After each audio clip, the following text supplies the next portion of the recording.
Hi, everybody. Thank you. I think my next step, I'm going to stream live on Facebook. Try that. Cool. I'm going to try that. Yeah, that'd be really cool. Yeah. Then you really got to watch your P's and Q's. Yeah,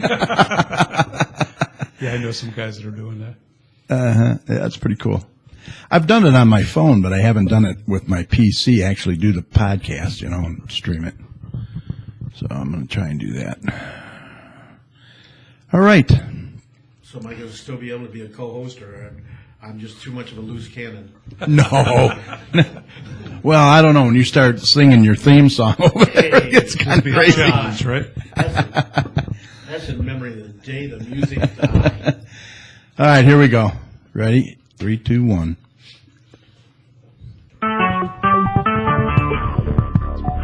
Talk shoes. Recorded live. Hi, this is Lisa Hicks Clayton, Dearborn Heights City Councilwoman, and you're listening to GC Community Chat. And now, here's your host, Carrie Parton.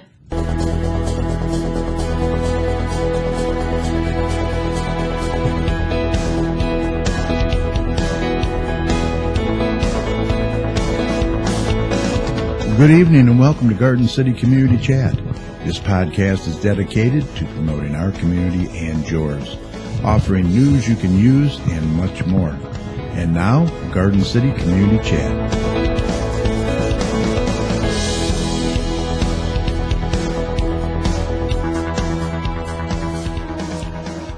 Well, hello and welcome to GC Community Chat. This is show number 305, and it's August 18th, 2016.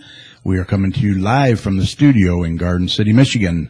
We want to say hi to our listeners in Westland, Dearborn, Dearborn Heights, Inkster, Redford, Livonia, Plymouth, and Canton. Thanks for joining us tonight. This is Garden City's only live podcast where we share news you can use and promote our community and yours. I'm your host, Carrie, and joining me tonight is Garden City's favorite weather guy, Doppler Tom Iwinski. Tom, how you doing? I'm doing well. How are you guys tonight? Pretty good. Not sweltering, but pretty good. We'll get into that later. Also, former Garden City councilman and longtime resident of Garden City, Mr. Mike Jones. Mike, how's it going?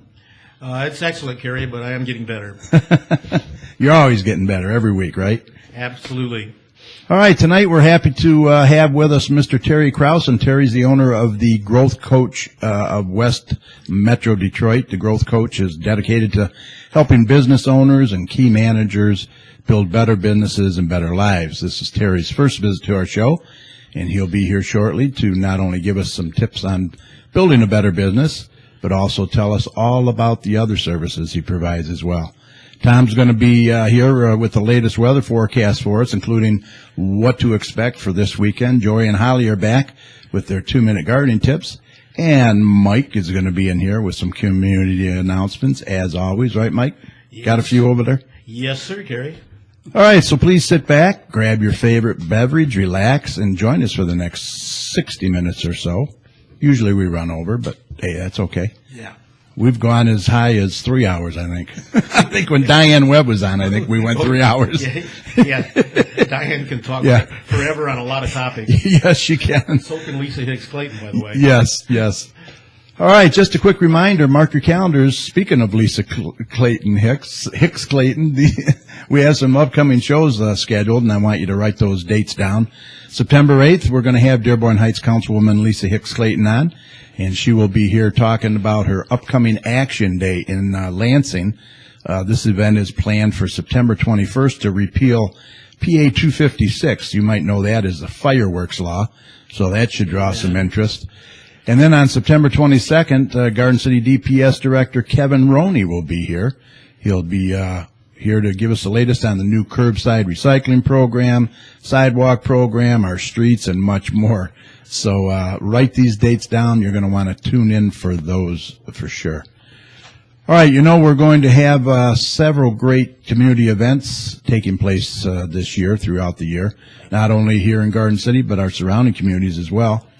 And we'll be here to announce those events for you as soon as we know when and where. Remember, if your community has a great event coming up. Make sure you get that information to us as soon as possible by emailing us at gcommunitychat@gmail.com. And Mike will be more than happy to share with our listeners that information. All right, we invite you to be a part of the conversation here tonight. If you have any questions or comments for our guests, we would love to hear from you, and we have a couple ways that you can do that. You can call 1-724-444-7444 and enter the call ID 82757 followed by the pound sign. Or you can join us in our chat room by going online to TalkShoe.com. Search for call ID 82757. That's going to take you right to our main show page, where you'll click on the large Join In button, sign in as a guest, and that's all there is to it. Got a little head to swallow there for me. Once you're in the chat room, you can type your questions and comments at the bottom of the page, and you'll find our phone number and show ID there as well.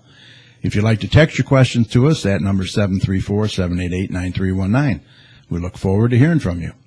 Now, don't forget, all our shows are recorded, so you can catch us later at your convenience, which several of our listeners do by going to our main show page, where you'll find all 305 shows listed for you over there in order. So please check those out. The audio from tonight's show will be posted on Facebook, on our Facebook page at facebook.com/GCChat about 30 minutes or so after we sign off tonight. We are also doing a live unedited video of tonight's show, so you can put a face with the voice, and that will be available tomorrow on our YouTube channel at youtube.com/communitychatshow. Please watch that, and while you're there, why not subscribe to the channel? That way you'll be notified when we post future shows. Just click on that little red subscribe button right below the video. All right, let's get Tom in here now and see about our chances for some cooler weather maybe, and then we'll get to our guest for tonight, Mr. Terry Crouson.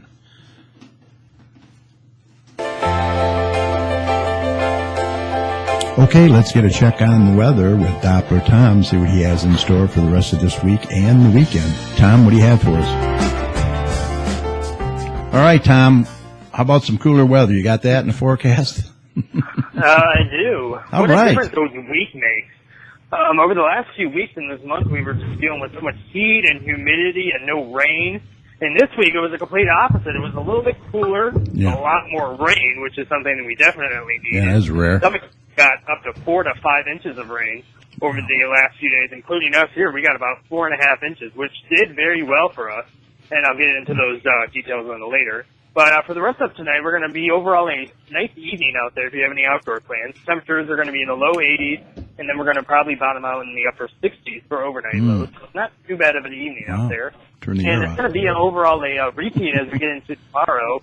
We'll probably have a little bit of clouds begin to build up throughout the day, and those temperatures will probably be in the mid to upper 80s. So it's going to be a little bit more of a summer feel out there, and this heat and humidity is going to start to be building up ahead of a new system that's going to be moving in on over the weekend. On Saturday, it doesn't look like it's going to be a good outdoor day. I do see a little bit of a rainy day on Saturday, and those temperatures before this rain hits will probably again be in the mid to upper 80s. So all that heat and humidity juice, if you will, is going to contribute to that rain on Saturday. So a lot of more beneficial rain over the weekend, and then we will begin to dry out on Sunday. We'll probably see some rain early in the day, and then we'll start drying out.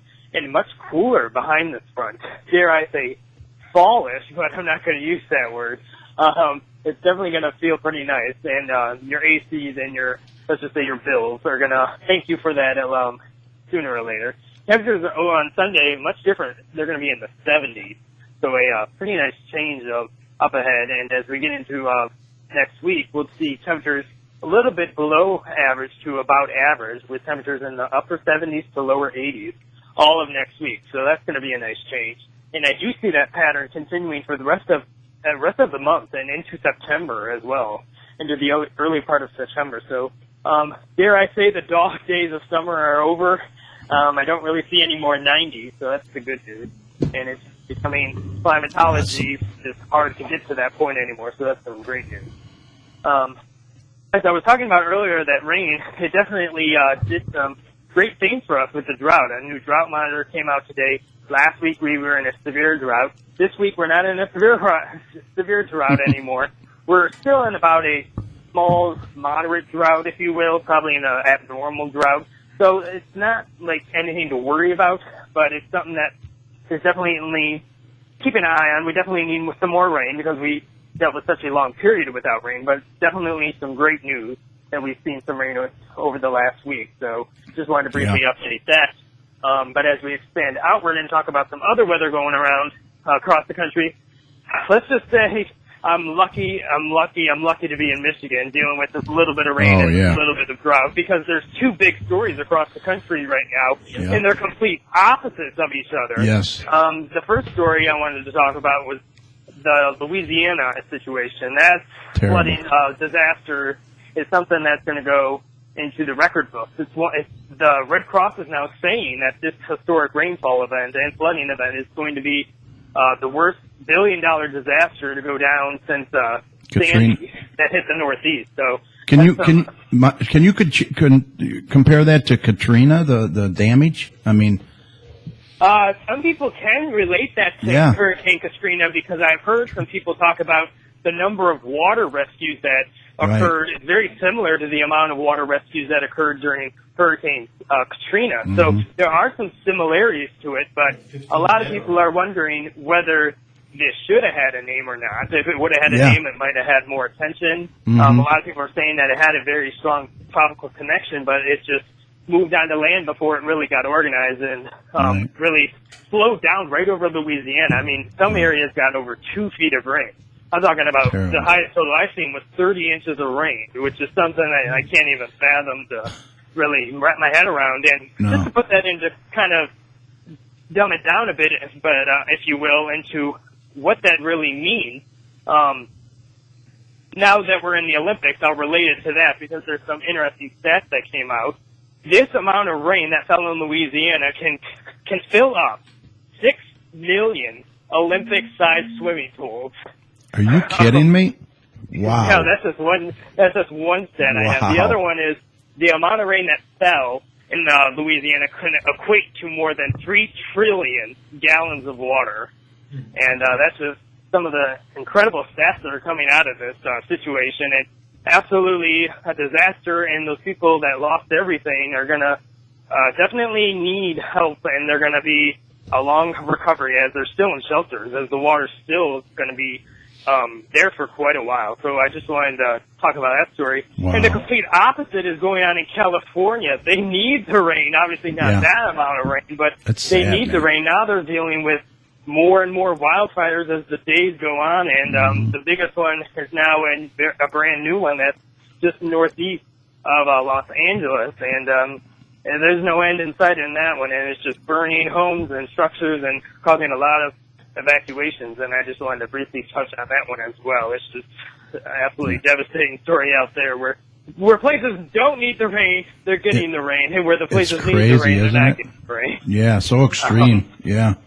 Makes you think very, very extreme. Makes you think that Michigan winter isn't so bad after all, is it? Exactly.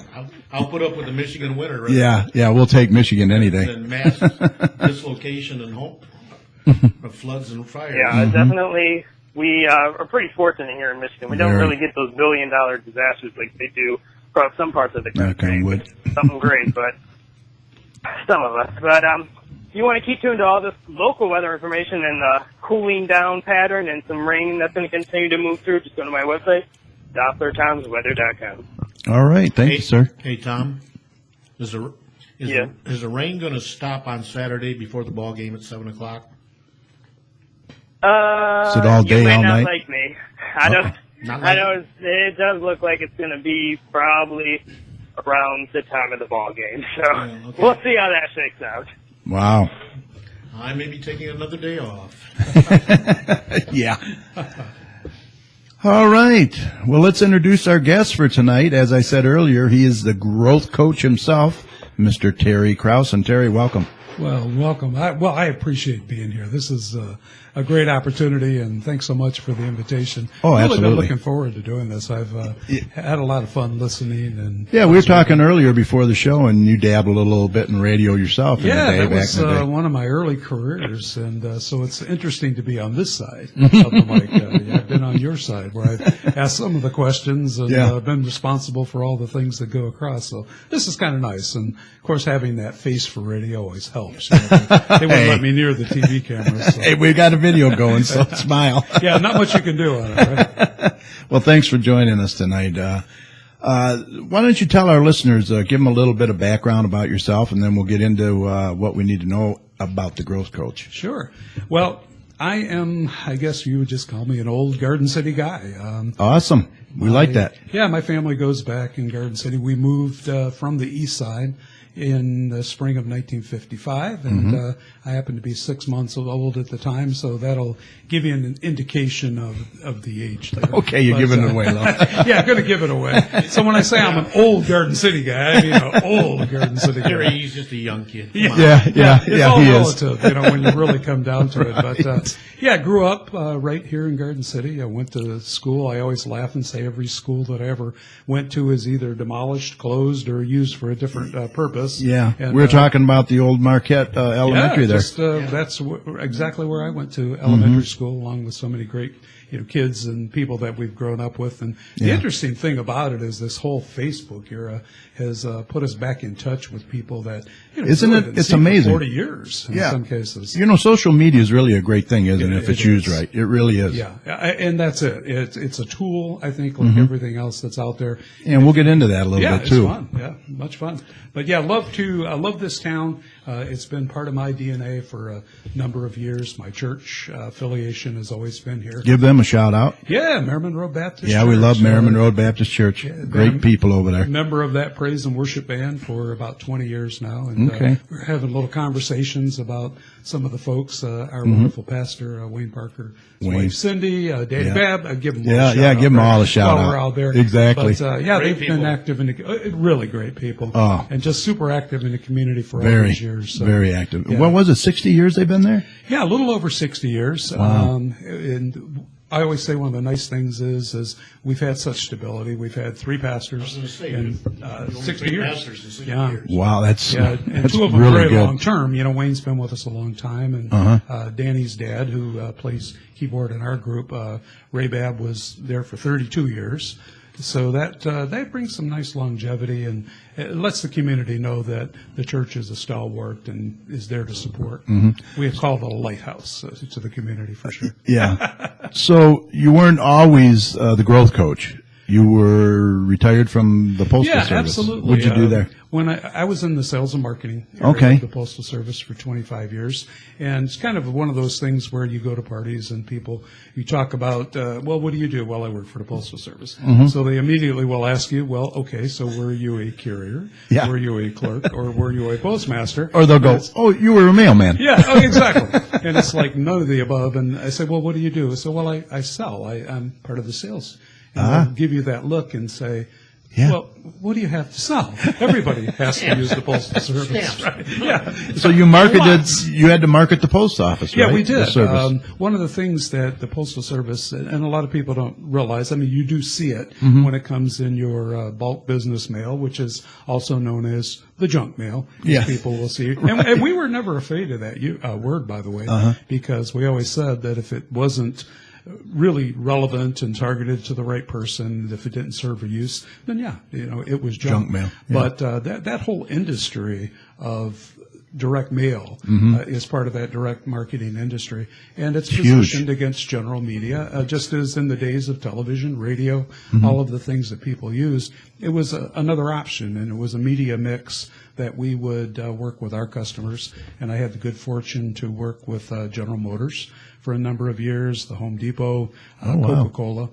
Did some work with the Amway group up in Grand Rapids. Yeah, some big companies then. Yeah, big companies spending literally millions of dollars in the support of the mail. And although it's an industry that's changed, I'm really pleased to say I also think it's coming back. And although I'm no longer part of that, you keep your eye on it. Yeah. You gotta know what's going on. Exactly. Exactly. Hey, it fed your family for a lot of years, right? Yeah, it was a wonderful place. I had some great opportunities. I always said I was so blessed that I had an opportunity to probably do things that 90% of people that have worked for the Postal Service would not get to do. I've traveled the country and been able to speak at various events, which was one of my favorite things to do, and did that for several years as well. So that was a lot of fun. But the time came and was offered early retirement and decided to take it, and just had some other things on my bucket list, and business coaching was one of them.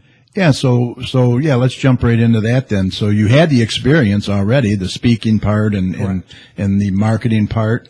So then you opened the Growth Coach. I did, yeah. And one of the reasons that I did that was that I firmly believe that the whole small business or the small business person is going to be the backbone, and is the backbone now, of the new economy. I mean, things have changed, and the way that big corporations and some of those operate are totally different. Yeah. So I think neighborhoods, cities like Garden City, they're going to be much more dependent on small business. And the thing that small business needs to do is it needs to get better at what it does. And I always say that in order to have a good business, you have to have a good business owner. Right. So where my role starts normally is trying to help business owners to build that better business that we talked about, but also to build a better life for themselves. And what's a little different for my company than a lot of the coaching operations is it's not strictly business. We work on the personal side as well. Oh, yeah. okay. You have to think in terms of. So like you'll work one-on-one with a person or an employee or manager? Or? Yeah, with anybody within the company, we have the ability to work on. But even within the owner themselves, we'll talk about business practices, and we'll talk about processes and systems and all the things that need to be in place. But it all starts with, what do they think about? How does their mind work? Right. Are they in a growth mentality? Are they struggling? Are they struggling in their personal life? Are there some things that are really preventing them from running the best business they can, or being the best business owner that they can? So that's what I say what I mean when I say that we're working both on the personal side and we work on the business side, because if something's broke in the personal life, it goes kind of hand in hand, doesn't it? Yeah. And the same way. It does reflect, vice versa. Absolutely. And if you don't get it addressed, then you really don't have the opportunity to move forward in the way that you go. Right. But my model is really built on what I like to call continuous improvement. And continuous improvement just means that in all steps and all processes that we have, we should always be moving forward to learn something different.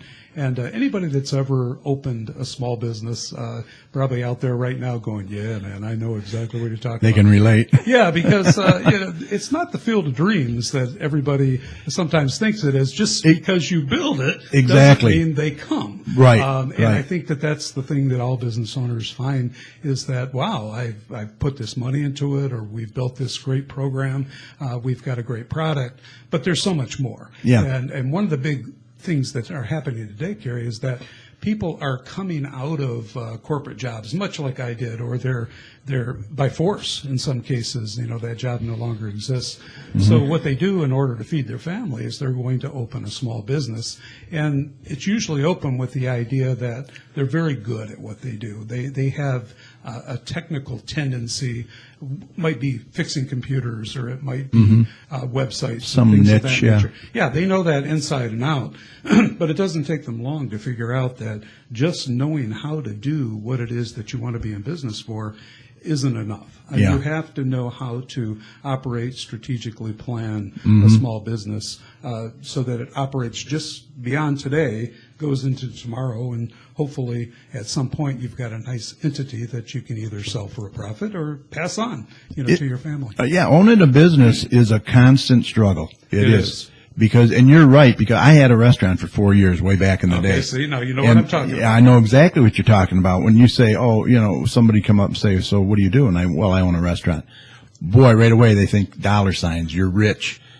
Believe me, it's a struggle. Oh yeah, you're It's the a last struggle. one to get paid, and that's what they don't really Absolutely. You understand. got to pay everybody, and you're the last better one. believe it. The Yeah. owner is the last one to get paid. If there's Yeah. anything left over, you get to have it. You got it. And in most cases, you're probably bankrolling that business, from a point of view. The nice thing today is and I think it's a great opportunity, but it's got some hooks in it as well, is you can run a tremendous business right from your home. And A lot of home businesses now. talking the old, stuff in Brick and envelopes mortar and that everything. is you don't need that brick and mortar. No. Well, but technology Is- has leveled the playing field. When It you really look has. at it. Yeah. And the technology is Great point. reasonably priced so that anybody can invest in a little bit of equipment, a little bit of technology. They can run a nice sized business, $1 million businesses. And you right can out still of get the home. deductions, Oh, yeah. Yeah. you there's know, still your some- office and, whatever. Yeah, there's some great things, I think, that come from that. But it presents opportunities for people Sure. to enter into the business world. But it also goes back to, now that you're building it, now that you're putting this thing together, how can you effectively run it? Right. What needs to change? And that's where that whole model of continuous improvement comes in, is that you're constantly learning and moving towards doing something a little bit different. And hopefully doing a lot of things differently. Yeah. Because we fail, along the line. And failure is a good thing because it teaches us what not to do.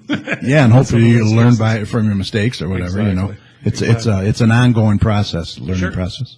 What percentage would you estimate of new businesses survive 5 years or more?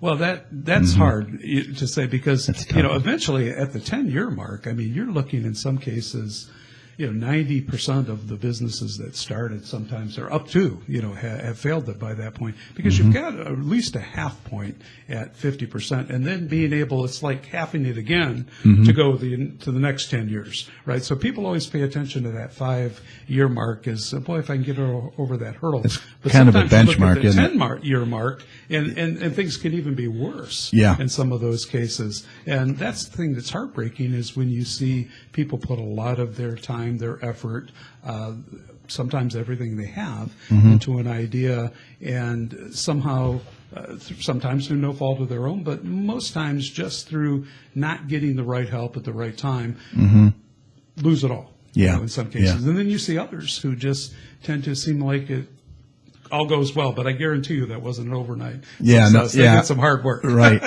So let's talk about the growth coach. Sure. What is it? What are some of the services you do provide for the businesses? And Yeah, what we do. let's go down. And I know you do groups, individual. exactly, and a lot of that is I consider myself a small business coach. Meaning that even though my formative years or some of my work years were spent working with some of America's biggest companies, I like to think that the resources that I'm bringing that are normally available to much larger companies are really now available to a small business. And we can do it at a very reasonable cost by groups. I can take individual business owners that are from different types of business, self-employed professionals like real estate, mortgage, insurance. We can group those people together to put them into a coaching program where we'll meet together either monthly, quarterly, depending on what the design of that particular group. And they're able to take advantage of not only the coaching that I'm providing within that group, but also the synergy of each other, the masterminding of each other. And of course, when you get a group of people together, if you can put 5, 6, 10 people together in a room. Get a nice little think tank there going. Well, sure, but it also takes and brings the cost down. So Sure. I'm able to give much more competitive cost to that small business owner who, as you know, having run a business of your own, everything comes out of your pocket, and it's Yep. against your profit. Every staple, every pen, no matter what it is. Advertising, all that. Yeah, it has to come from someplace, right? So we always encourage people that you do have to invest in yourself as much as you invest in your business, but there's within reason of how that can be done. And a lot of coaching programs that are traditionally given, or seminars or weekend retreats and some of those things, they can be very, very expensive. Yeah. But by grouping people together and having a common type of a program to work together over a year, in some cases 2 years, then they're able to take advantage and get the help they need, but also at a reduced cost. So speaking of advertisement, you're a big advocate for social media. You think that's good for business? I do think it's good for the business, but I think that one of the problems, and we were kind of touching on it a little bit with the whole idea of being able to reach out and touch on Facebook and some of those things. But I think that it produces a lot of clutter, too. There's a lot of clutter in the marketplace. There's a lot of messaging that goes out.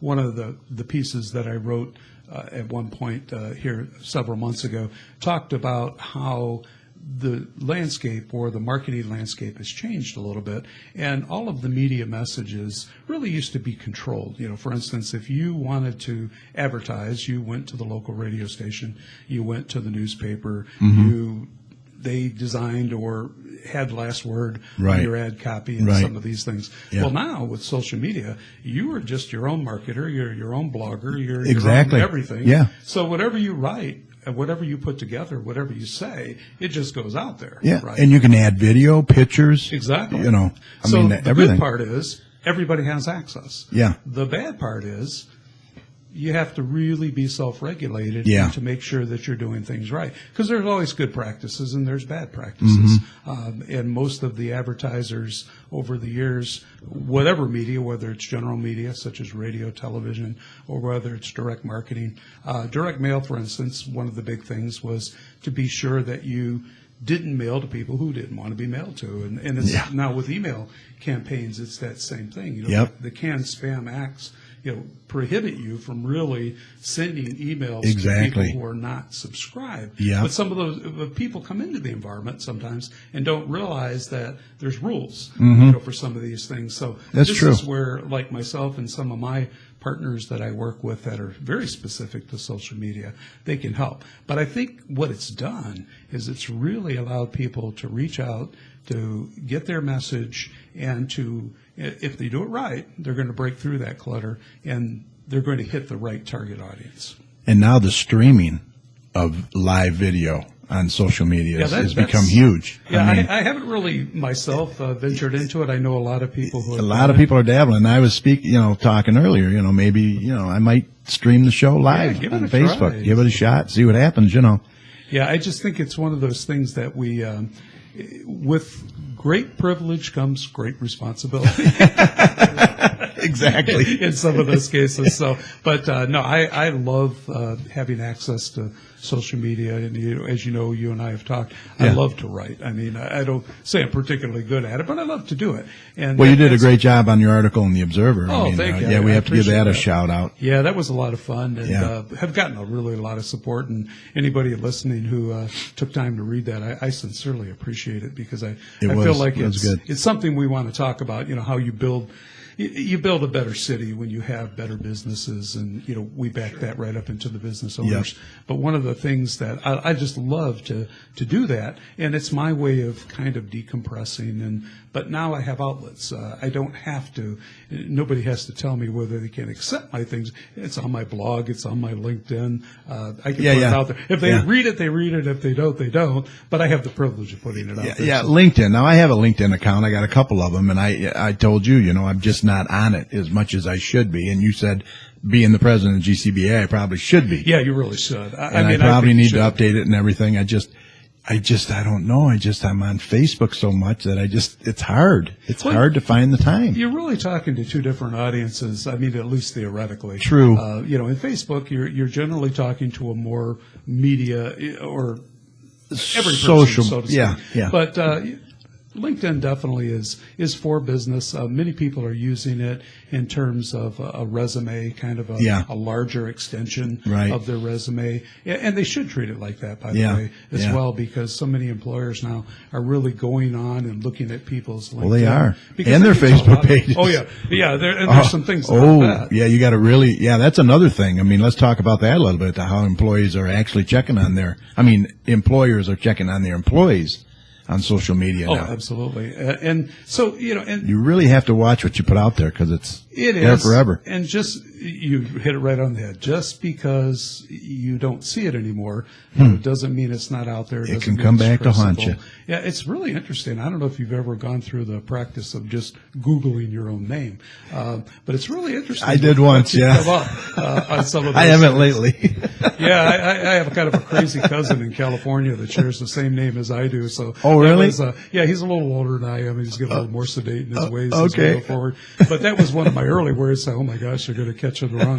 Terry Crouson here, and going to get some different things. But I do that occasionally just to kind of see what's going on in the marketplace. But you're right. Employers will go and they will look at those things, from my understanding. And one of the things that I do with the small business owners is, it's very popular to have a Facebook page in support of your small business, and I Sure. recommend that you do it. However, you also have a personal page that, in spite of your best attempts sometimes to lock that information down, Right. The polite way is to say you need to behave on your personal page if you have a business page. And Yeah. I've had business owners, small business owners, get a little mad with me in some of my workshops when I will say, and I believe this with all my heart, that the minute you create a business page, you really have given up your right to be a Yahoo, so to speak, Oh, yeah. on your own Yeah, page, right? that's true. Because people are going Yeah, to you have to judge keep the your two business separate, for by sure. you. Right. Yes. And as much as you want to keep them separate, you still have to pay attention to the fact that your business and what you do and what you provide and how it's going to be judged in the community could also be judged by you personally. And it's very easy to connect those two things. So, I think you have to be very careful along those lines, but you can produce some tremendous results Yeah. if you do it right. Yeah, you can reach a lot of people, and Yeah. then they have that boost where you can boost it, and it reaches so many. And very I've never done that. inexpensive. Yeah, and it is very inexpensive. Yeah, I've used it for some of my workshops. Is it good? Yeah, it does. It does a good Reaches. job to get you in front of some people. I'll tell you exactly how I've used it. I've used it to boost attendance in workshops. I've used it to get to more people to offer a subscription to my weekly newsletter. Okay, yeah. and How do we do actually that? Boosted. Yeah, you can go Access. to access my weekly newsletter. You can go onto my page, which is the Growth Coach of West Metro Detroit on Facebook, and there is a small place there where you can sign up for the e-newsletter as well. Awesome. And I try to use the best practices there and Yeah. only send to people who are subscribed to the newsletter. Yeah, And yeah. so sometimes I feel like I may not have as big of a file or audience as that people, but the ones Hey. that are getting it are the ones that want it. Mm-hmm. And so, want to make sure that I'm not sending something to somebody who really doesn't want to see it. Yeah, because then you feel, you're forcing yourself on them, and you don't want to do that. Yeah, and it's not a good practice. No. Because again, we just think about your own email. Mm-hmm. When you sit down, all of the emails that you get on a daily basis, and then, And all the And then ones you that have I to- delete, Well, sure. unsubscribe. but see, that includes some of the things that at some point you said, I want to see these things. This is something I want, so you subscribe to it. But because there's so much that comes, Yeah. you can't possibly consume it all. So you will occasionally unsubscribe, and you can't get your feelings hurt as a business owner or as a Right. provider when people Exactly. are unsubscribing. There's various reasons as to why they do that. The only thing that you can really do is to try to make your content interesting and make your content pass what I call the 3-second rule. So you've got 3 seconds to capture attention. If Okay. you did, you're good. If you didn't, you're gone. Okay. Yeah, and we learned that in the postal industry that, Yeah. we're totally aware. By the way, everybody out there, just so that you know, we knew you've been sorting your mail over to wastebasket. That is not new to us. We knew that from the beginning. But that's where that 3-second rule comes in. You got a stack of mail. You That's just good. go through it. Yeah, and you're if aware of it. Yeah, if it doesn't capture your attention, into the basket. That's right? it, yeah. But it's the Deep same six way it. with our social media. Yeah. If it doesn't grab the attention or if it's not relevant to what it is, and sometimes that can even be by the day that somebody has. So best practices are just to be very, very diligent in what you send and to listen to your audience, and I think that's important. So what's the biggest part of your business that you do? I mean, speaking engagements or seminars? It's a combination of both, but lot. most of it, The biggest crux of my business right now is actually one-on-one coaching.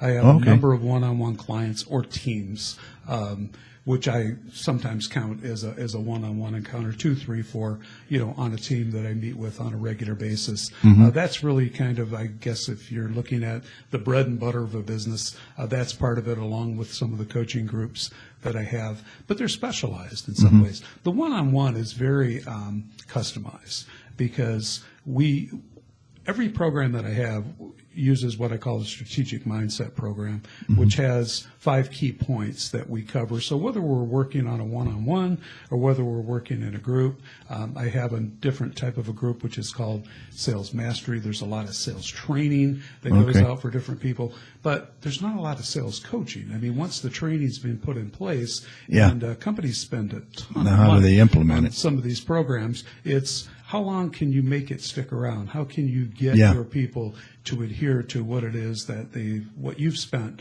a lot of money for?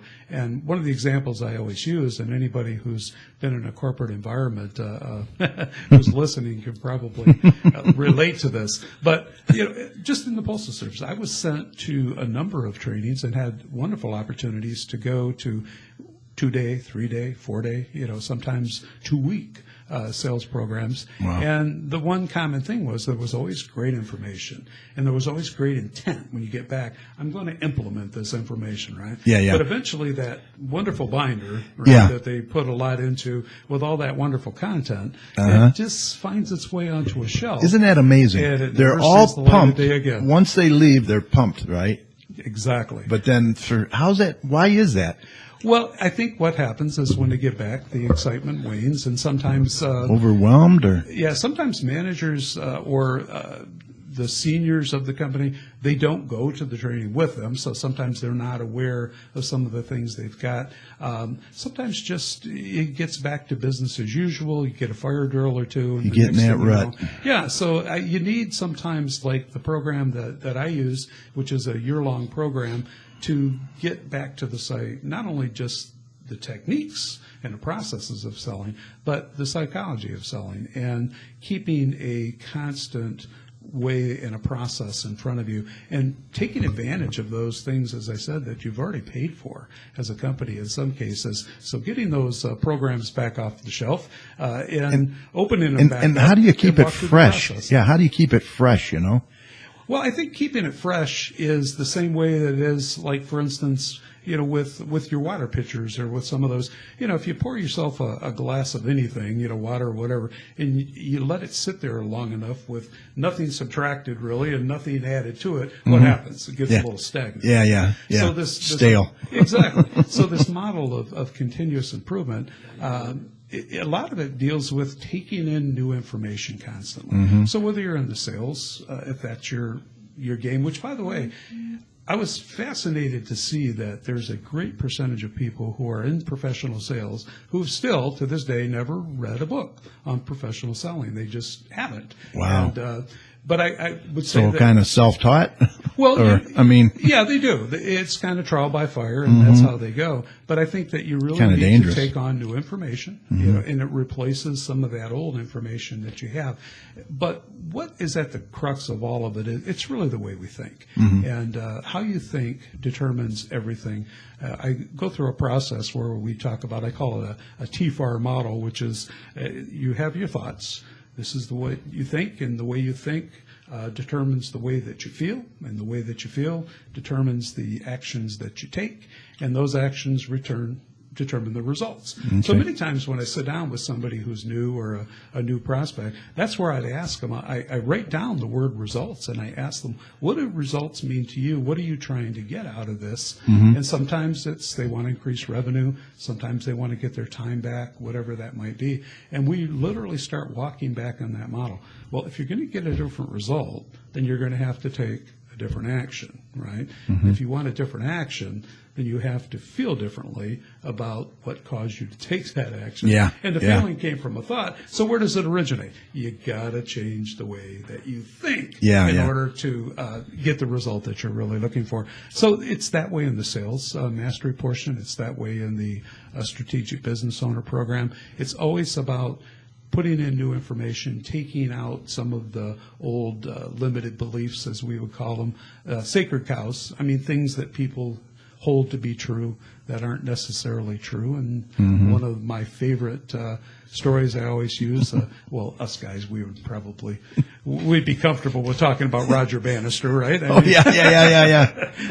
the original 4-minute mile. Exactly, guy, right? yeah. Well, the interesting thing about that whole story is that at the time that he was attempting to break a 4-minute mile back in 1954, it was thought by some in the medical community that it was physically impossible, that you could not push your body that far, and if you did, your heart would explode. And Wow. Interesting that That's Roger crazy. Bannister himself was from that particular, medical community and would go on to be a doctor. Yeah. But as we all know, he did break the 4-minute mile Yeah. in 1954. But what people sometimes don't know is that there's this thing that's called the Bannister effect. And what happened is, immediately after he broke that, within the next year, there were like 37 runners, something like that, who immediately broke the 4-minute mile behind him, right? Right. So the thing was, what changed? So what's that tell you? Yeah. The distance didn't change. No. Right? What it took to run the race didn't change. It's just that people now realize, oh, it's possible. They've Yeah. seen it done. Yeah. So if you think about for all of those years leading up, in particular in the modern era, that nobody could do it, and then all of a sudden one person does it. Isn't that and something? Now people get the idea, Yeah. oh, I can do that. And they did. Bannister and over effect. the next few years, over 300 runners, and just continued and continued That's crazy. to go. Yeah. But that's what they call the Bannister effect. And it really came down to the way that you think. Mm-hmm. And Roger Bannister, along with a couple of other guys, had it in their mind that it can be done, and it was done. And he did it, And yeah. then everybody else decided that it could be done. Wow. But that's the power of the way that we think. Yeah. And it can help us or it can hurt us. Yeah. And Oh, that's yeah, absolutely. Business or in our personal life. Right. Mike, want to jump in with anything? No, I was just carrying the analogy to the present day. You wouldn't want to tell Usain Bolt that you can't run 100 yards in 10 seconds or less. Yeah. Yeah. You said, Yeah. Pretty phenomenal. maybe you can't, but Right. Right. Yeah, he's an interesting guy too, because Yeah, he is. I'm very impressed with him. And the funny thing about that, and I'm probably revealing something about myself, I didn't want to be impressed with him. I really didn't. I mean, you want to see something. The guy's really, he's very confident in what he does, He's right? very confident. But he's very Some people real. think he's cocky, but he isn't. He really isn't. You know, I that's thought he what was at thought first. too. I Yeah. did too. I had that impression. cocky is when you think you're more than you can actually deliver. But He delivers it. he's very respectful of the other participants. I don't know if you saw on Facebook where he was doing that interview with that woman, and they started playing the national anthem for a ceremony. And he says, no, we're going to stop and honor the, you got to respect that. You really do. Well, there was an interview that was going on last night, and they asked him, they said, do you think, in terms of this 200, do you think you'll win the gold medal? He said, oh, yeah, absolutely. And they said, well, do you think you'll have a world record? And he said, very matter-of-factly, it will be hard. It will be difficult. Yeah. It's possible, but that's He's honest. Yeah, he was just flat out. I was so impressed with the answer that he gave, because he didn't showboat it. He didn't say, of course. He just really answered the question honestly, and just said at his age, or at this point, or with some of the nagging injuries. Yeah, I'm with you. I I felt the same way about him, and now I've just changed my entire thinking since I've seen him and I read his story. And isn't that funny? We just say I didn't want to like him, but no, I do. yes, that's I true. really do. Yeah, he's Now an you want to see interesting him guy. get 9 gold medals and retire on top. yeah. But anybody like that's good for the sport. I mean, Oh, absolutely, and yeah. it's the same when people accomplish different things. It's always good for whatever genre they're in, because that lets other people know. Phelps is doing it with swimming. Oh my gosh! Yes. He's doing it for track, and I mean, it's. Can you imagine how many kids have taken up swimming? And Oh, been in exactly. pool because of somebody. Sure, like he's a Michael regular Phelps. idol now for him. Good role model. Or gymnastics. Yes, gymnastics.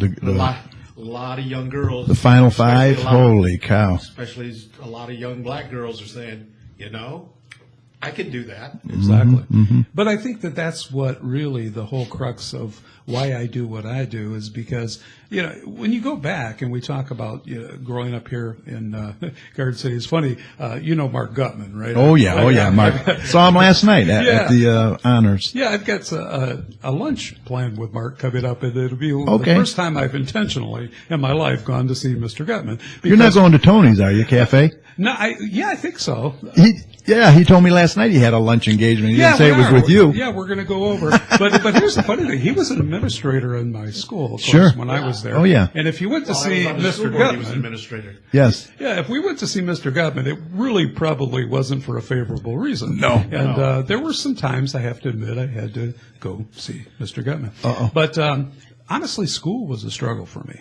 When I was not a good student, I did not particularly. I wasn't either, to be honest. No, I looked at myself. I didn't have confidence. I had this tremendous fear of mathematics that just haunted me all the way through. I mean, I had trouble. It was a struggle. Struggled to get through my senior math test. I always tell people that, how they have the top 10. I said I was in the top 10 in my class. If you flip it upside down, and go from the other side, you'd find me on that top 10.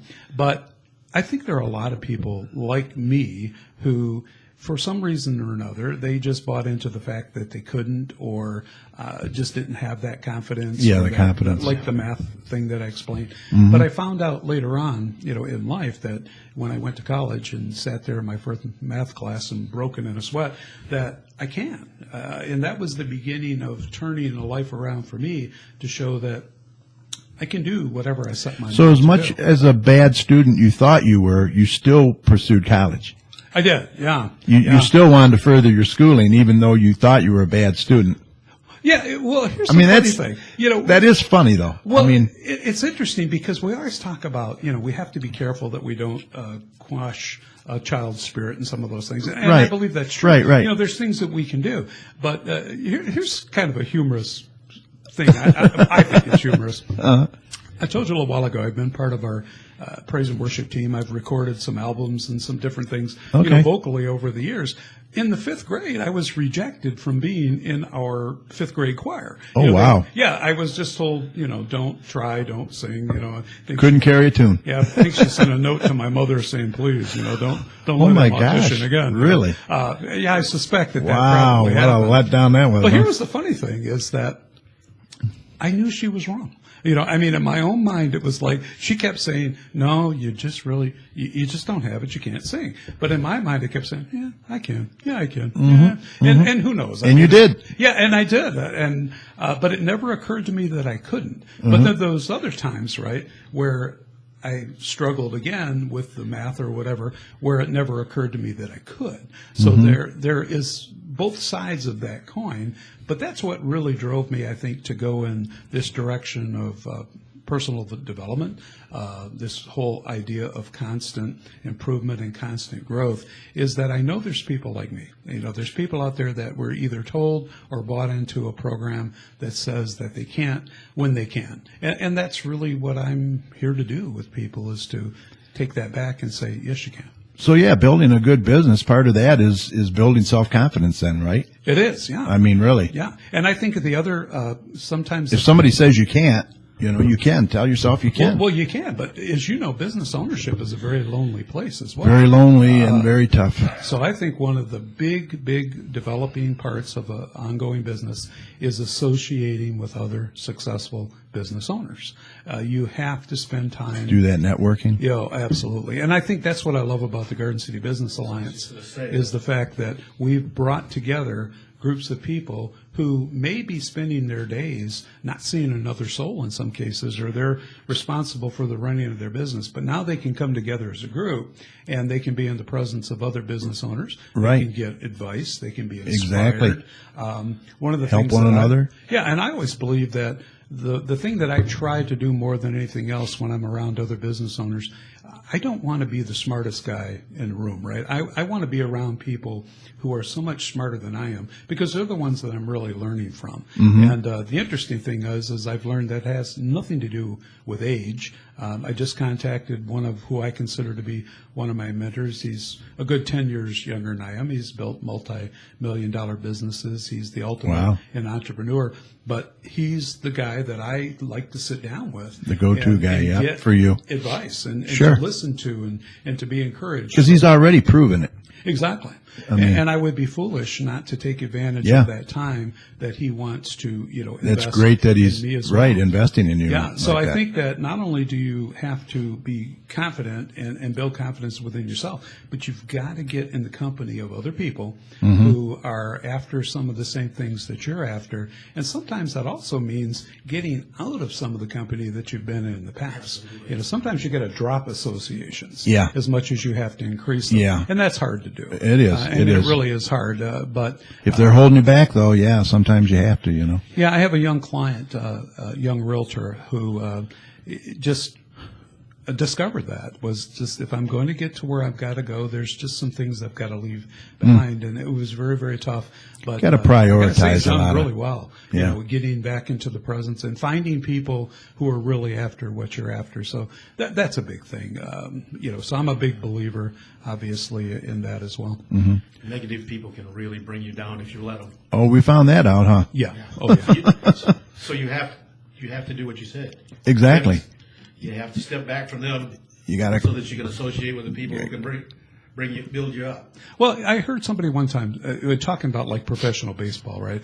That kids who want to play professional baseball, and there's a lot of people. We know the percentages of people who will actually make it, or what have you. You can crunch that all day long. Yeah. But here's the one thing, and it was pointed out to me: you will never hear a professional baseball player tell a kid they can't be a professional baseball player because That's they've true. done it. Right? Yes. They Yes. have done it. Now they'll say, "Is it hard? Yeah, it's going to be hard. Well, you have to work. Yeah, you have to work. Is it guaranteed? No, it's not guaranteed. No. But that will be the one person that will never say it can't be done. And they're honest, too. They will be honest. Yeah. But it's very interesting because It that's is. what you're really looking after.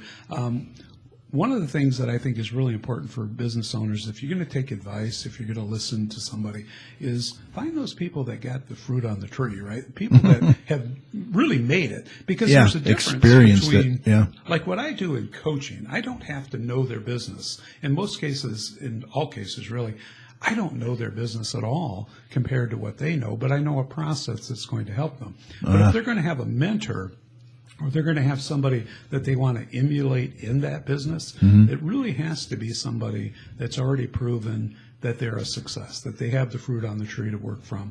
And that's who you want to learn from. Not Right. the ones who talk about it, write about it, Yeah. but the ones who actually have the result. And sometimes that's tough to disseminate. Yeah. You have to do a little digging. Right. Well, that's what I was going to ask you. I mean, if you had to choose one thing that a business owner should do to help his struggling business, what would that be? I know Well, you that's probably expect this one, but you have to invest in yourself. The one of the biggest problems I think we have coming out of when we build businesses coming from a job or we come out of a corporate environment is we generally don't pay a lot of our own expenses. You get paid, to do what it is you do, and a lot of times they'll pay for your training and some of those. Obviously, for college and that, we do a lot of paying for ourselves. But at some point, you have to make up the mind that you're going to invest in yourself like you're going to invest in your business. It's Right. as big a part of as anything else. True. And it doesn't have to be super expensive to do that. Some of it is just investing in a good library of books that you're going to read on a regular basis, because that's one or the other. I believe very strongly that if you really look, and I've interviewed a lot of people who I consider to be great leaders, the one thing that's always in common is they're voracious readers. And sometimes not because they want to be, Yeah. but because they know they have to be. Right. Right. So people who invest in books and in education and some of those things, the business I'm in, I realize, falls in that category where people are investing in me, therefore investing in themselves in order to get a better result. But I think that you have to be able to learn how to separate expense from investment. And there are things in our businesses and in our lives that are just an absolute expense, but there are things that are an investment. And the one thing I do believe you will never go wrong in investing in is in your own mind, because at the end of the process, they can take everything else away from you, right? Yeah. But in most cases, they cannot steal your mind. And stories like Viktor Frankl's story and some of those are perfect examples of you can go through some horrendous experiences, but if you can maintain a positive mind, or if you can maintain a developing mind, you've really got it all. So if you're going to make if I say one thing that you need to do, it is to constantly invest in your own mind, because no matter what else happens, you'll always have that. And you'll always be able to build something. If all else fails, you can start again with that developed mind that you have. Yeah, well, that's good. That's good advice. Fantastic. Yeah. Invest in yourself. Absolutely. Yeah, and again, it doesn't have to be real expensive. I mean, it's just, and part of that investment is the things that reading, listening to good people, listening to good podcasts, right? And there's a Well, I number hope of, so. educational opportunities to get out. And then again, the associating with. But you're right. You're learning constantly every day. Every day it's something new that I learn always. Yeah, you should. I mean, I'm on the computer a lot. So every day I'm learning something on there, and, I used to be intimidated by it. Yeah. Now I remember I'll dive in, and I'll try it. What's going to happen? What's the worst that can happen, right? Yeah, mostly it doesn't usually blow up on you or anything No. like that. I mean, you might have to do a You try reboot something or. that doesn't work and you discard it and go on to the next thing. Yeah, but that's what business is like too. I mean, some of us, like at my age group, and for you guys, we were told at some point that failure is not an option. And my answer is that, well, dang, it better be, because that's the only way that you really, really effectively learn, by trying something and understanding what worked and what didn't work, and then you take the learnings and you get better as you go forward. But it takes continuous failure to get there. Yeah, I mean, if there's a lot of people, if they fail, they're not going to try it again. Right. Yeah, and that's all there is to it. But you have to pick yourself up and do it again. You do. And of course, probably the most famous story that's always quoted is Thomas Edison. Yes. Whole thing about, how did it feel? Yeah, what a story, eh? Yeah, he was asked, how did it feel to know that you failed 1,000 times? Yes. Making the light. And he said, no, it didn't fail at all. I just found 1,000 ways that a light bulb won't light up. Isn't that something? But I think that you have Great to story. have that kind of a mindset in order to make some of these things happen for yourself and for others. But then again, it takes the fact that you're investing in your mind, you're believing in your own capabilities, you're believing in the capabilities of others. But I think there has to be some humility. Gratitude is one of those things. Very true. Very true. One of my goals, really, and sometimes you have to fail, to be successful. Really. One of the things that I try to do every day, Carrie, is I always believe that there's any person that I can learn something from. Every person that comes in my path.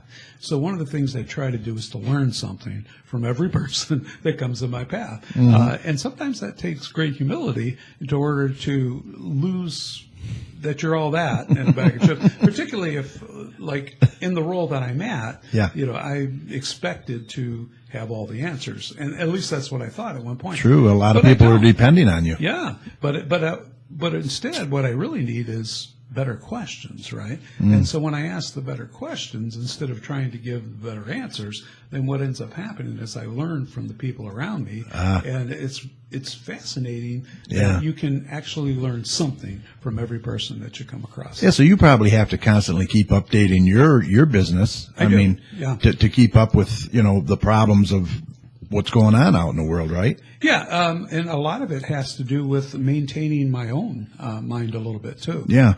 One of the things that I love to do is in the car, like go out and fire up my car and a CD will come on. And it's going to be a CD on, I'm listening to one on mentoring at the moment. Right? Okay. Yeah. And a lot of what these He CDs, does that a lot. You listen to a lot of CDs. I used to have a collection, but I've given it to the library a few years back of probably 20 self-improvement business. Yeah, audio books. Audio- Very, all- very good. All on audio type stuff, yeah. Yeah. Yeah, here's Because I'm not much of a reader. I'll be honest. I'm not much of a reader See, either. I am, and I love to read. Yeah, see, my wife is. I'm not. But audiobooks I could get into. Podcasts. I consider Zig Ziglar one of my mentors. Yeah, okay. Wonderful. Yeah, there's a great guy. Yeah. But here's the funny thing about those CDs when you're listening, and somebody pointed this out to me at one point, that sometimes it doesn't matter what's on there. It's just that it's something that shuts me up long enough to listen to somebody else. Because I notice if I'm going down the road, right, and I'm listening to my own thoughts, that's a dangerous place to be, right? So let's turn this on. I don't care what it's talking about. Just tell me something that makes me be quiet up here for a while. Right. So I stop feeding myself with all this crazy information. So that's part good. of that whole process really is to level and ground myself as well as it is to, Right. you know, as you say, take on I new get it. information that I can pass along or work with my clients as well. Now, do you do webinars or no? Have you gotten into I that? haven't gotten to the webinars. I do all my workshops are live workshops that I do with people. I'm looking at the webinar experience. The thing that happens in the live workshop is just, it's very similar to a live coaching group, and the discussion that comes out of there is so helpful because somebody sees something from a different perspective, and when that perspective comes up, then somebody goes, oh yeah, and then they add to it, and Then you get that discussion going. you know, Napoleon Hill, a long time ago, and he talked about the masterminding technique. You know, when you have three minds in a room, right, what that actually does is they produce a fourth. You know, Right, so true.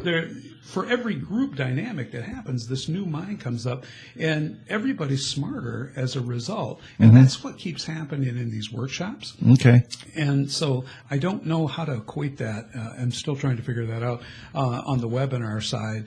Plus, I just enjoy it. I mean, I like looking into people's faces. You know, you can see when the eyebrows are going up and when they're going down, so that, you know, you can get an idea of where they're at and some of those things too. Well, I know you're a member of the GCBA, the Garden City Business Alliance, and you're a great asset. I mean, you've helped us a lot, and we really appreciate that. You're also very involved in the Livonia Chamber of Commerce. Yeah, I'm on the board of directors over there, as well as being one of the ambassadors. You know, strong group of people, wonderful, and they're again, that's another group that's reaching out to communities and reaching. Yeah, out they're to real communities active. beyond. They're real active. Yeah, I and see a they're lot of willing to stuff help on and so Facebook. many things. But yeah, my heart, like I said, though, here is in getting this town, you know, back. I know. On its feet a little bit, and I just. Well, we appreciate all the help that you've given us. That's for sure. And Well, I appreciate and your it. input and. Yeah, it's wonderful to be a part of it, and I've met so many great people, you know, with that opportunity. But you know, I mean, I can't go without saying what input that you've had on there. You know, here's something that's interesting to me about the Garden City Business Alliance is that most of the times business owners, when they get together with something, right, and you hit it on the head. When you owned a business, people think, oh, you know, there's money. True. So they're always being hit up for money. Yes. But to me, the Garden City Business Alliance offers benefits to business owners and business membership. So, you know, like we've just agreed that we're going to have that small nominal $25 fee to belong. And that is so that you have skin in the game. Exactly, We've talked about that. Right. But count the benefits that you get. And just this association that you've been able to make with the local observer, that somebody can write an article about their business or about what they do or their thoughts. Right. and What a great positions. opportunity, So, right? I mean, showcase. buy that. Right. You I know, mean, in it some goes to cases. 6 different newspapers, I think, in the area, and great exposure. Yeah, and then over at the music in the park, where had artisans and vendors had an opportunity to go out and to show their wares and to, you know, promote their business. So it's very much of a giving back, and I think the Garden City Business Alliance gives to business first, and then business can give back. To the Exactly. That's what we're trying to do, is to give the forum for the business to showcase herself. Exactly. You know, now we're going to have, you know, our trunk or treat, which was huge last year. We had 1,500 people or more, 60 trunks.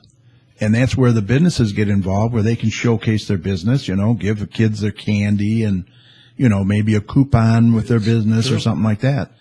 it's a great opportunity. A lot of potential customers there. Yeah, and the thing is when the community is doing something like that, and that's how they see it, there's a trunk or treat going on in Garden City. So you get to come into the community, you get to spend time with some of its people. Right. And then you start thinking, wow, this could be a pretty cool place to live, right? Yeah, look how so many now people start living in the town, and then they start That's the whole investing. point. Get the people into the community from outside. And we did. We had them from Warren. We had them from Detroit, all over. You know, from Ohio, didn't you? Yeah, Ohio. Yeah, even Ohio came in. Unbelievable. It's kind of like I shared in the article that I had written, is that if you provide, business to me is that linchpin that can tie a city together. So if there's good, thriving local business that people can go to, then they also realize that that's a good, wholesome place and a good place to live. And if they live there, then their taxes go to fund services and local services, which Garden City has had a wonderful history of having great, police, fire, all of the local services, top rated schools, all of that. We got a hospital. Yeah, Great hospital. Just got an award for, I can't remember what it was. Garden City Hospital got a award for patient care or something, I believe. But every one of those things, including trunk or treat or any of that contributes to that, because people go, wow, there are some things happening in that town. Yeah. And I want to be a part of it. Yeah. And we're going to do it again this year, hopefully. Should be fun. Yeah. It should be a lot of fun. I think so. It's very good for the people who are already here. Yeah, it is. When you can get a large number of them coming out and celebrating and having a good time. Yeah. That creates a synergy that for the community just can't Yeah. be. Yeah. And I think this is a special place. I really do. I mean, you talk to people who have been from here. I don't know of other towns. Of course, I haven't been from another town. I mean, this is my hometown. But I don't know of people who talk so fondly. And as we talked about, these people that I'm back in touch with on Facebook and such after some 40 years, I mean, there's pages and groups and everything that are totally dedicated to just the memories of growing up here. Oh, yeah. And the businesses. Cadillac Street and Garden City. And holy moly. Oh, yeah, all the Garden City sites on there. Everything is just completely, people remember with such fondness. Yeah. And so those of us who've walked through that experience, they remember their roots. We see it and say, we can make that happen again. Yeah. It can be that way for other people as well. Yeah, absolutely. Fun stuff. So what else did you want to cover? Anything else you want to share with us before we wrap it up? Let's see. I do have a workshop that is coming up September 15th. It is actually at the Livonia Chamber of Commerce building there at 5 Mile in Farmington. And we're going to be looking at what I call the art and science of communication. It's a 2-hour workshop. It is based on the DISC behavior style system, the DISC personality system, as I should say. DISC, you want to explain? Yeah, DISC basically breaks down 4 personality styles that people would have. It goes into like a dominant style. It goes into the innovative style. The person who, like a status quo type, safety and stable. And then that person who's very conscientious, right? Okay. So there's these 4 basic personality styles that people use, and we can communicate with people if we know what's important to them or what their behavioral style is like. Okay. Not everybody is the same. So first we look and we have people take an assessment online that produces a report so that they can see what their own individual personality style is. And they know why they think the way they think. They know the things they fear. And so the first step is to learn about yourself, but then you can learn about other the other people. 3 groups. Yeah, and how you interact with the other 3 groups. Yeah. And then we're going to so that's the science part of that. And then we're going to turn it to the art side of, now that you know this, how do you improve your communication? How do you become a better listener? How do you become, to use your words more carefully when you're talking to this particular behavior style? To get to the point with the how to get your point across. Right. To let the I personality, to let them talk a little bit. Because they love to do that. And you can tell I'm a high I personality, by the way. but this is what this is going to be based on. And that's the 21st or no, 15th? 15th. Yeah, 15th. It's a Thursday. It's from 1:30 in the afternoon, 1:30 p.m. to 3:30 p.m. And there is Where is that chamber office? It is right at 5 and Farmington. It's in an office building. Oh, okay. Yeah. I know where it is. I think the exact address is 33300 5 Mile Road. Okay. And they're in Suite 212. But there's some good things. They've got a nice little conference room that we use there for those facilities. But it's a great opportunity for both business owners, self-employed people, or anyone who just wants to learn more about the importance of communication and the importance of understanding other people's behavioral For a style. registration fee for that? It's a two. This might sound confusing, but if you've attended one of my past workshops, which is called Knowing Me, Knowing You, they did do a DISC assessment. So that it's $40 for those people who have already done their DISC. Okay. If they have not attended one of those in the past, then it's a $60 fee, but they now get to take the online assessment. Okay. So it's going to benefit both people, whether you've been through the assessments or know exactly what your behavioral style is. You're still going to benefit by coming and learning on the communication side. If you haven't been through that, well, we're going to give you that information up front, and then you're going to be able to apply that very reasonable, into a yeah. usable plan. Yeah. The idea is that people will walk away with a communication plan of understanding how they can communicate with people of the other behavioral styles. And you are exactly right on that. Okay. Do you have an event page on Facebook for this? I do. Okay, Yeah. so they can go on Facebook and Yeah, probably you can go find right it. onto Facebook. There's an event. Also, there's a link through Eventbrite. I use Eventbrite Okay. for those things. And you can. And you have a find it on Facebook there. page, I Growth do. Coach? Yeah, the Growth Coach, West Metro Detroit. And what about, say, a business wants to get a hold of you? What's the best way? Phone number Yeah, or phone email? number, they can call me at 734-718-1640 or email at Crouson, Crouson, at thegrowthcoach.com. Okay. Awesome. All right. Well, hey, it's been a pleasure. You got anything else you want to say? It's some fun. This is very good. I liked your comments about investing in yourself and Yes. and doing the audio tapes or reading, trying to broaden your perspective and what have you. Yeah, it is. It's at the foundation. And so, it's always the beginning of the discussion because people, I know after 5 years of doing this, sometimes it's like, oh my gosh, I'm hearing my. So that's how long you've been doing this, 5 years? Yeah, I did. Okay. I launched about 5 years ago. But that whole premise is just simply, in order to build a better business, you have to be a better business owner, which means you have to be a better person, Right.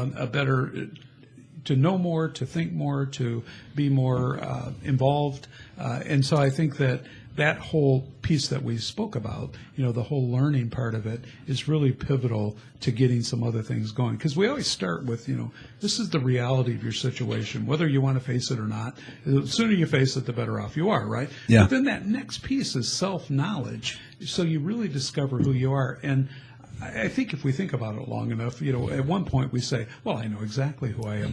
But we're probably in the worst position to know ourselves. Exactly. More people know more about us than we do. That's true. in some That's cases. very true, yeah. And so that's the next step, is to get people that self-awareness. And so we spend a big amount of time. And then we go to relationships, and from relationships we go to priorities and focus and goals. And then finally we get to the visioning part of what it's going to look like down the line. But you have to it's kind of like going through your basics, right? You got to go through basic training first before you can really, get into doing something different. Well, let me pick your brain a minute here. Sure. I'll get a little free advice from you Yeah, on the there you go. on the GCBA. I mean, how do you see us going? I mean, coming along, in 2 years. We're only 2 years old, as of this month. What do you see? Are we on the right track? Are we doing the right thing, do you think, so far? And I think what so. should we do to... What's very impressive right now is the amount of things that have been accomplished in this short of amount of time. And I will shout out to yourself and the other board members for that. You have right now, and I should say we have a very dedicated board, right? Mm-hmm. And they will do what they say they're going to do Yep. when they're going to do it. Mm-hmm. And I think that is inspiring the other parts of the membership. Then you have people like, Rick Palmer out there Oh, who man. are taking care of websites. And again, that goes back to this benefit. I mean, Yep. for this, Yep. you join, the GCBA, and then you get recognition on the website. You Yeah. get listed. Well, I made that Press list of coupon. benefits. I just says, for the heck of it, amazing. for $25, let me see what they're going to get. And I started listing it. And I mean, that's pretty darn good for $25 what they get. It's huge. And hopefully we're going to grow on that, I mean, there's other benefits and discounts and stuff that, hopefully I'll be able to pass on. But, the dedication of the folks over at Straight Farmhouse, to provide and to have a place to be. Unbelievable. So I think what it is that if you model the behavior first, and I see the board modeling some tremendous behavior, then others will follow. But if you don't do it, right, if didn't take it seriously, then nobody else will either. But the moment that you did and do, then other people are going to follow those. And one thing that I don't ever want anybody to feel is they're being taken advantage of. No. I don't ever want that. I don't want, Straight Farmhouse to feel they're being taken advantage of. They offered to do this, and we accepted, and we appreciate it, Yeah, and I think the big part of that is that there is a big truth is you get out of something what you put into it. So just to come and to be a sitting member of the Garden City Business Alliance is really not going to do somebody a whole lot of good. I mean, yes, you can come and you can meet other people and you can make some great acquaintances. It's when you decide what you're going to put into it. To be involved. Exactly. Yes. That's when you begin to get something back Yep. out of it. Yep. So, commonly when people will come to me, whether it's in a networking group or a chamber membership or something, and they say, I did that and I just didn't get anything out of it. Well, the first question I ask is, well, what did you put into it? Yep. And I mean, besides the money that you paid, what did you do and make an effort towards making it better, to helping and bringing value to somebody? And that's the number one thing in a lot of organizations where, getting the volunteers, to help or raise their hand, it's tough. It's tough. People just don't want to get involved like that, And that's one of the things that happened with when I was in the business networking. Yep. Oh, the BNI. Like yeah, a BNI. BNI. Yeah. And that was not cheap. No, they're not cheap. No. But you learned about all these other businesses, and you got to make a presentation about yours, and you found out that, hey, they're doing something that I might not have thought of, but hey, I wouldn't mind that service. And so you did that, and somebody else did yours. Exactly. Yeah. Yeah, you become a resource, and I think that's what's important. The one thing that I do see, or that my only concern would be at some point, is that there's always the 80-20 rule is in effect every place, right? So you're always going to get, 20% of the people who are really going to be totally involved. And sometimes saying no is a good thing, right? And I think of your wife, Cheryl. I mean, what a dear soul, right?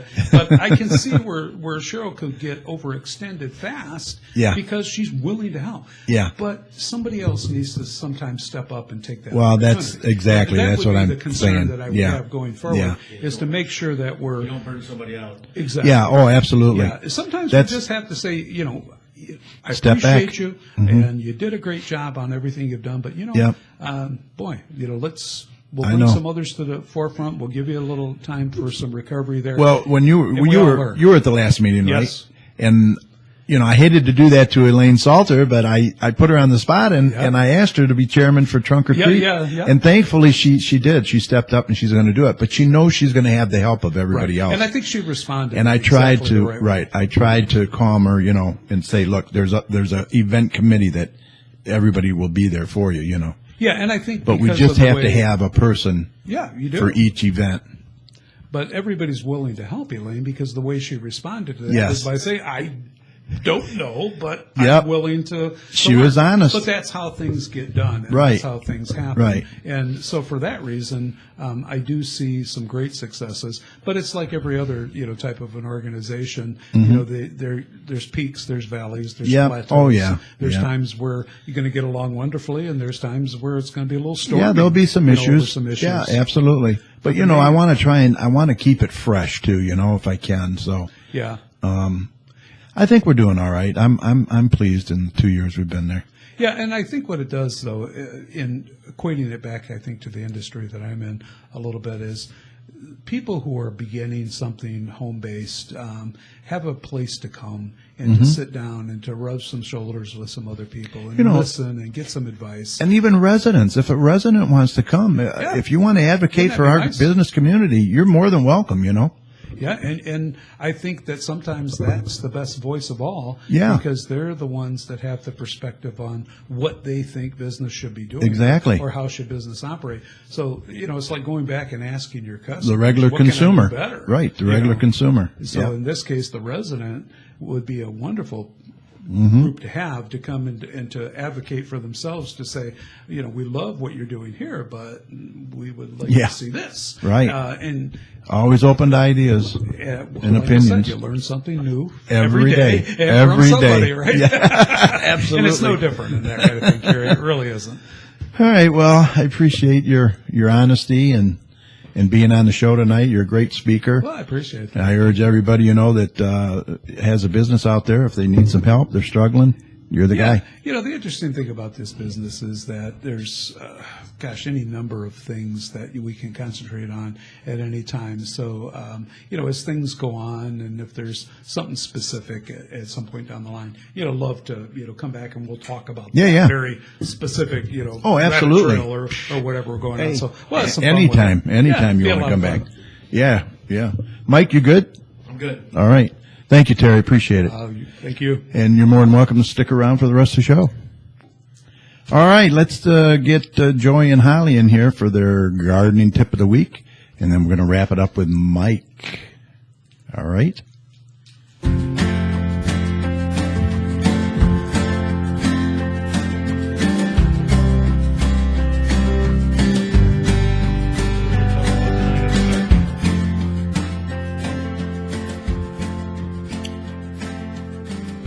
This is Gardening in 2 Minutes. As we harvest our potatoes, we want to keep them as long as possible so we can enjoy them all winter long. There are some different techniques on how to store them in order to get a better, longer shelf life.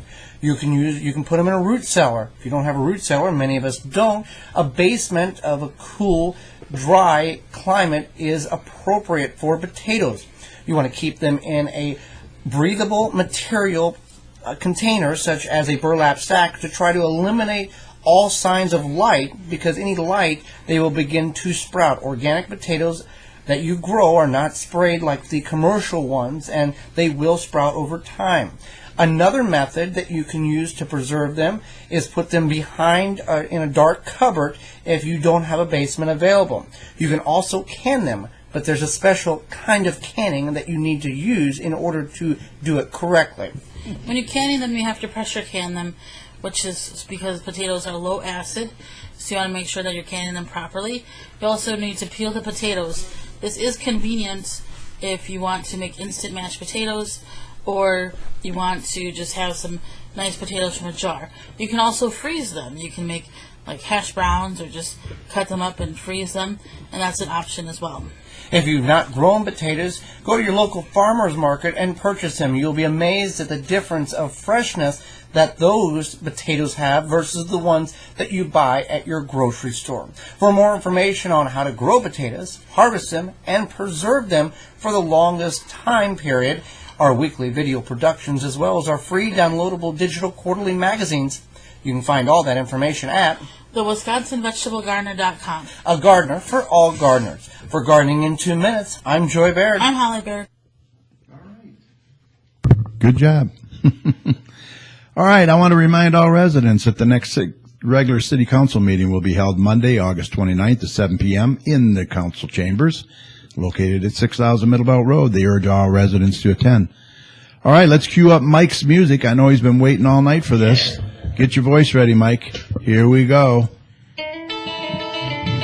Well, that'll be the day when you say goodbye. Yes, that'll be the day. Okay, it's time for some community announcements. So let's get Mike in here. You know Mike, it's a take it lie, away. 'cause that'll be the day when I die. Thank you, Carrie.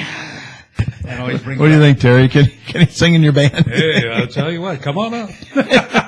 always brings back. Can't go wrong with Buddy Holly. No, never. All right, what do you got, Mike?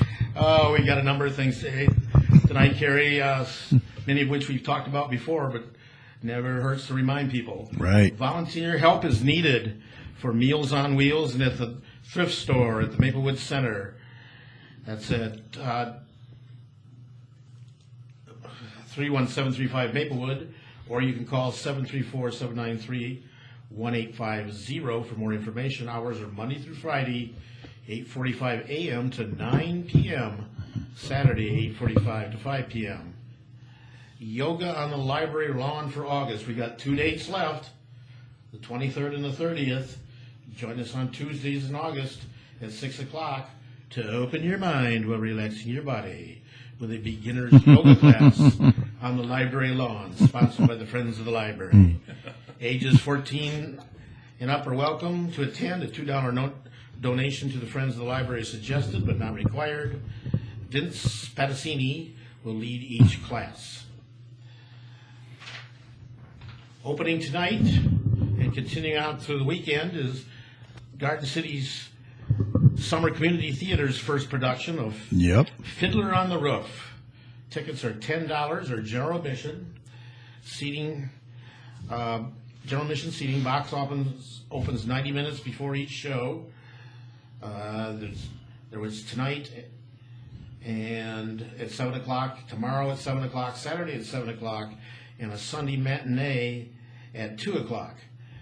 It's all at the O'Leary Performing Arts Center, 6500 Middlebelt Road.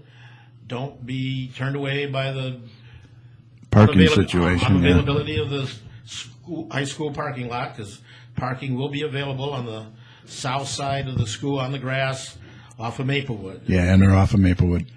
Yep. People will be there directing you. Yeah, and I and my family will be there tomorrow night. We thought about going tonight, but I just couldn't miss community chat. That's a dedicated guy right there. I love you, Mike. Yeah. So I'm going to miss another night at the ballpark of 89 degrees and humidity of 90%. Gee, right. That'll be a tough one. Yeah, that's a tough one, isn't it? The First United Methodist Church is continuing their summer concert series. They have 2 more shows, one on August 24th. Charles Walker, a harpist, and one on August 31st, Kathy and Alan Duncan, a husband and wife jazz duo. If you're not experienced listening to jazz music, you want to come and check them out. The Straight Farmhouse has their outdoor flea and food markets, 2nd and 3rd Saturday of the month, from now through September, 9 o'clock to 2 o'clock. Vendors are wanted. Setup begins at 8. $15 for a 10 by 10 space, no advance reservations, payable day of market. All proceeds go to the museum. Restrictions, you can't have any weapons, offensive pictures or literature, no food or beverages. For information, please call Diane at 734-765-7999. Straight Farmhouse is located at the Garden City Historical Museum on Merriman Road, north of Ford Road on the west side of Merriman. They have something for everyone: toys, antiques, collectibles, jewelry, household items, man cave signs, and much, much more. If you have any questions or need directions, please contact the Straight Farmhouse at 734-838-0650. And those are all weather permitting. Right, exactly. So outside. This Saturday, you may might be a rain out. Yeah, you may want to check the skies. Check DopplerTomsWeather.com. Before you go over there, because 9 to 2 might be a little damp. Yeah. Yep. He tells me it's going to be damp for the ball game, so I think so. That's probably another game I'll miss. Yep. All right. Brenda's Butterfly Habitat is still open. Yeah, not much longer. No, not much longer. And the first Friday is through the first Friday in September, which is September 2nd. Yeah. Hours of operation are Wednesdays through Sundays, 10 a.m. to 4 p.m., closed Monday and Tuesday. Admission is free, but donations are graciously accepted and help defray the cost of operation. Brenda's Butterfly Habitat is located over there by Barson's Greenhouse, Ford Road on Merriman Road, 6414 Merriman Road, between Ford and Warren. Mm-hmm. Just across the street from the First Methodist Church. What's happening there? Wednesday night? Yeah, you're right. Anyway, the habitat is filled with butterflies, hosts, and nectar plants that are native to the area. You will see the complete life cycle of these winged beauties in all stages of their metamorphosis. Yeah, it's a nice venue over there. And here's your advance notice. The 2016 Downtown Garden City Chili Cook-Off Yep. Motorcycle and Hot Rod Show will take place on Saturday, October 8th from 12 to 5. Hot chili, cold beer, live music, hot rods, motorcycles, petting zoo, wagon rides, miniature golf, face painting, art and craft vendors, food trucks, located at the northeast corner of Ford and Middlebelt. Parking available at the Garden City High School with shuttle bus service, available until 5 p.m. Proceeds benefit the Garden City Goodfellows, the United Needed Family, the Straight Farmhouse, and our home food pantry. You can check it out on www.downtowngardencity.com or by calling 734-261-2830. Fun for the whole family. We have thousands of people show up for this thing, don't we? I mean, really. Oh, yeah. Yeah. And then don't forget the afterburn afterwards. That's coming up. Yeah, that's huge, too. Because the party ain't over yet. Yeah, more ways than one, more probably. That's right. Yes. Yeah, we have a lot of people coming to that. And ours, our Garden City Business Alliance people want me to point out, after the chili cook-off is the afterburn. Yeah. Because it ain't time to go home yet. Come to the afterburn from 5 to 9 p.m. immediately following the chili cook-off. It will feature Bonnie and the Working Girls. So if you were at Music in the Park or if you were in Autos for Autism, you got to hear these great musicians perform. This is a great way for the people to dance the chili off that they've ate. So you just go there and dance it off, man. Yeah. That's for sure. What we do. Or just sit there and relax and let it This is sponsored by melt off. Sponsored by the Garden City Business Alliance, and you can check them out. I'm sure Carrie's going to point this out at www.gardencitybusinessalliance.org. Yep. Also, there's some interesting stuff in the paper. They got details of why the school parking lot was delayed. Yeah, you might want to take a look at today's paper. mention that.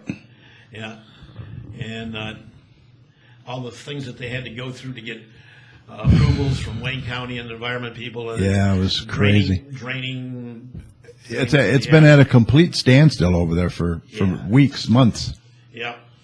But A nice article on the recycling and how it's saving the city money. Yep. And the fact that Garden City is going to be able to add 3 more firefighters with another SAFER grant. I was surprised only 24% of the city, I think, is recycling, and Bob Murray wants more than that. Yeah, because the more we get, the less we have to pay for landfill stuff. Exactly. And so the better off So bottom line comes. And bottom line, you're paying the $35 whether you use it or not, whether you recycle or not. So you might as well recycle. Yeah, it's a good thing. It's a great service. It is. It really They do a good job. The firefighters. Oh, that was huge. This is going to allow them to go to 7 persons per shift, but even more importantly, it's going to allow them to train 3 new people because the firefighting department has a number of people that are approaching retirement. Well, you got to explain. It's a grant that they got, $600 and some thousand grant. Yeah, they wrote. pay for the salaries for these firefighters for 2 years. Yep. And then we have to pick it up. Yeah. But we've got attrition. Yeah, you're going to have people. We've got attrition coming, and there's a number of firefighters that are going to be retiring, and we don't want them to retire and nobody in the wings being trained to take the place. So those guys will be able to move right in there. They'll be trained to keep the same competent level of services that we've had. Yeah, that's a great grant. Yeah. So check out today's Garden City Observer for details about all of those things. Yeah, or go on hometownlife.com and punch in Garden City. All right. I wanted to ask you, Terry, is anything going on at Merriman Road that you want to mention? Any events or anything coming up? Yeah, we've got a block party that's coming up in September, and forgive me for not having the exact date. Okay. That first Saturday. Well, if I find it on Facebook or they send it to me, we'll promote that. Yeah, that block party is Saturday something is the 3rd. Yeah, so it would be, I believe, the following that following Saturday. Okay. I'm more than sure that will be it. And we've done that. I think this is our 20th year. Wow. Of doing the block party. We've had. Do they close the street off there too, or no? Yeah, just block down the street, between the two, and to In the parking lot and. Yep. Let people take advantage over there, and of course, we have some live music going on. Some you games playing for the kids? Yeah, we'll always be out there. Yeah, We have all right. some stuff. Well, it's what, Bach is closed. It's not Merriman. No. John Hawk. Yeah, they closed John Hawk. Yeah, John Hawk. Yeah. Right. Yeah. Yeah, not Merriman. No. We're not that big. But yeah, that'll be a fun time. Yeah, Yeah, send me the date and the particulars if you can. Yeah, on that. absolutely. And that's always a good time for us, coming up as well. All right. Awesome. Sounds fun. All right. Well, we're going to wrap it up here. I just want to mention that if you'd like to be a guest on our show like Terry was, it's very easy. Just send us an email at gccommunitychat@gmail.com. We'll shoot you some available dates, and that's all there is to it. Maybe you own a business or belong to an organization. You'd like to share your information with us and the surrounding communities. If so, this is the forum for you. Once again, email us at gccommunitychat@gmail.com or give us a call at 734-788-9319. We look forward to hearing from you. Let's see. Are you a business owner, resident, or community advocate interested in serving the business community? Terry? If so, the Garden City Business Alliance is looking for you. Absolutely. You're already a member. Becoming a member is very easy. Just visit our website at gardencitybusinessalliance.org and fill out the contact page, or give them a call at 734-788-9319 for more information. Also visit their Facebook page at facebook.com/Garden City Business Alliance. So why not consider joining the GCBA and be a part of moving the business community forward? Or better yet, why not come to their next membership meeting as their guest, September 9th, my birthday, 9 a.m. at the Straight Farmhouse in the Grand Parlor, 6221 Merriman Road, just north of Ford Road. We thank the GCBA member Mark Hammer for all the folks over there for hosting our morning meetings. We really appreciate it. Yeah, they do a wonderful job. Yeah, they really do. Awesome. So we hope you'll be able to attend, and we would love to meet you and hope that you'll consider becoming a member of the GCBA. All right, before we sign off tonight, please jot these phone numbers down. If you'd like to become a volunteer for the DDA events, please give Kim or Teresa a call at 734-261-2830. The DDA office is located at 29213 Ford Road. And once again, if you'd like to become a member of the GCBA or volunteer for any of their upcoming events, once again, that phone number is 734-788-9319, or contact them through the website, gardencitybusinessalliance.org. Both the GCBA and DDA are working hard on events and dates right now, and we're always looking for volunteers, so please contact them today. Well, I think we're ready to call this a podcast. I want to thank our guest, Terry Crouson. Thank you, sir, from the growth coach of West Metro Detroit.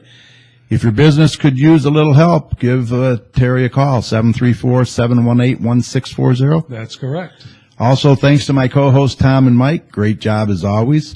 Thanks to Joey and Holly. Thanks to our listeners in the chat room tonight. Also to those that will be listening and downloading the show later. And to those that will be watching us on our YouTube channel. Thank you very much.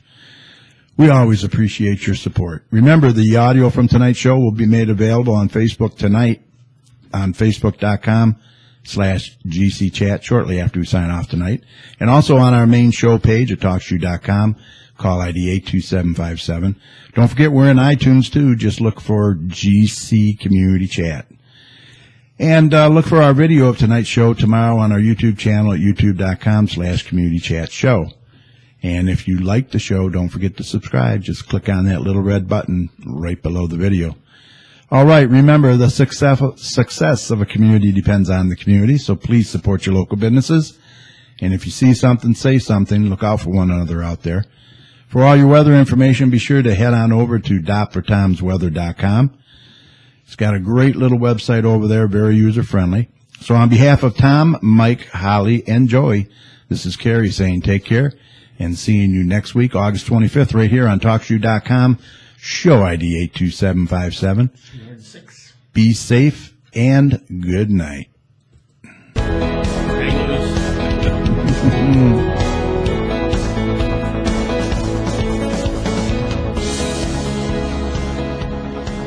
All right. Thank you, YouTube. See you guys. Take care. Night.